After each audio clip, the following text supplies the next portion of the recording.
Bonjour à tous, Ludovic Leclerc, votre analyste pour belgianinvestor.be. Voici la mise à jour en vidéo de mon avis concernant les indices pour la semaine du 24 octobre, analyse de la collaboration avec FXM sur la plateforme TradingView.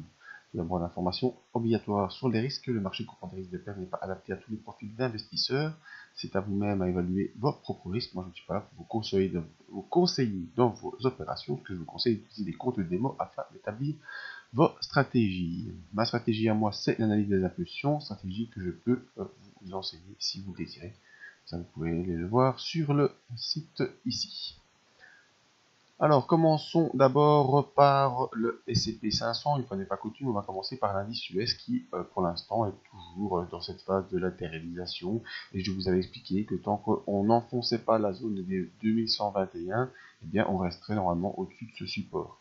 Alors, le danger, c'est que maintenant, on est quasiment en dessous de toutes les moyennes mobiles, si ce n'est que cette semaine, on est revenu s'installer au-dessus de la M7 qui tend à se retourner. On voit les bandes de Bollinger sont assez proches, elles sont malheureusement orientées à la baisse, donc plutôt une tendance baissière ici qui est prépondérante et donc vraiment à surveiller de très près.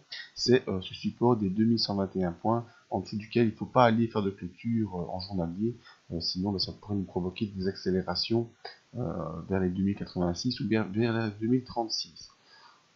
Au niveau résistance, au niveau supérieur, eh bien, on a déjà toutes les moyennes mobiles qui sont au-dessus, donc à surveiller, qui peuvent offrir des résistances. En termes de niveau, on a le niveau 2158, on a aussi le niveau 2175, et enfin le dernier niveau qui est le dernier record en date du S&P 500 à 2189.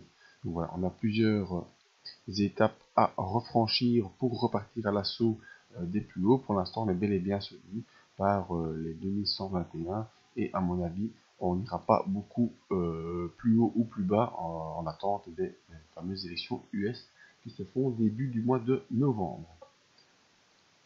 Alors, par contre, sur le CAC 40, eh bien, on a eu un petit discours de la Banque Centrale Européenne, tout ça a rassuré les investisseurs, et on est toujours dans cette tendance haussière qui est caractérisée par cette fourchette de rente rouge dont je vous avais signalé. Tant qu'on n'en sortait pas par le bas, eh bien, on pouvait quand même toujours penser pouvoir évoluer à la hausse. Ce fut le cas cette semaine, on a franchi le cap des 4480 points, ça c'est une assez bonne nouvelle. Hein.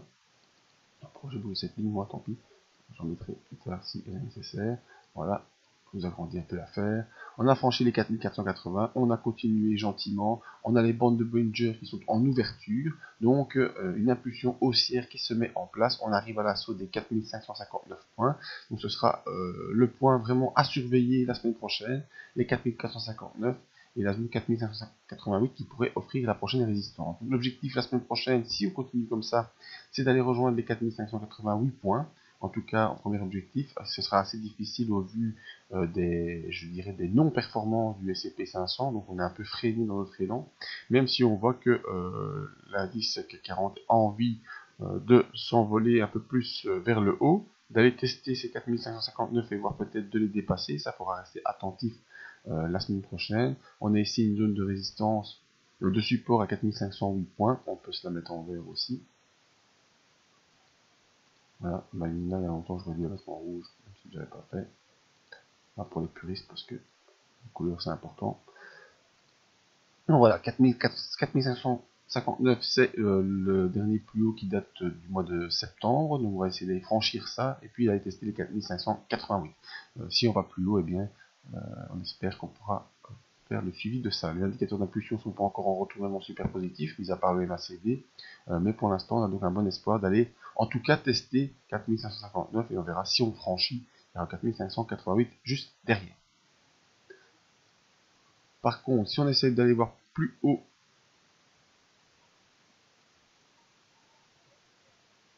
on a 4720 dans ces alentours. Voilà, à peu près la zone ici. Qui sera peut-être le prochain objectif si on arrive à franchir cette ligne. D'ailleurs, 4588, c'est plutôt... Voilà, c'est le dernier sommet ici, c'est ça. Voilà. Ok, voilà. Il nous fait déjà une plus grande perspective pour les semaines à venir. Voilà. On a à franchir et on voit que normalement ça correspond à peu près au fond ici de l'impulsion. Donc voilà, sur le CAC 40, espoir d'aller tester une zone clé avant de peut-être accélérer en direction des 4589 première intention et puis 4698, mais ça c'est beaucoup plus loin. On verra en fonction de comment réagit le S&P 500 parce qu'on le voit clairement, le S&P 500 lui, il bloque un petit peu dans un range pour l'instant et il n'arrive pas vraiment à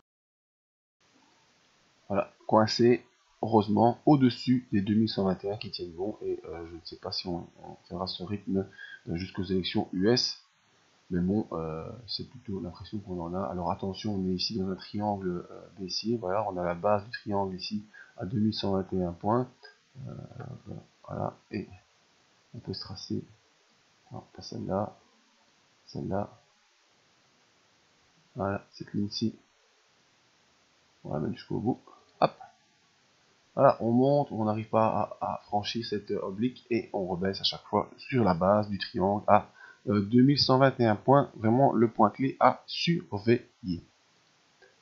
Voilà, pour les autres vidéos, je vous invite à venir sur notre site Budget Investor, la zone membre et le coaching pour ceux qui veulent suivre la formation des impulsions et ensuite nous suivre également pendant 12 mois sur l'évolution de différentes actions qu'on suit en réel. Pour ceux qui préfèrent se faire, comment dire, avoir une gestion privée, eh bien, on peut gérer nous-mêmes vos capitaux sous forme d'épargne d'investissement pur. Il n'y a pas de souci, il y a les informations ici et la zone contact là pour toutes vos questions. Merci à tous, à bientôt.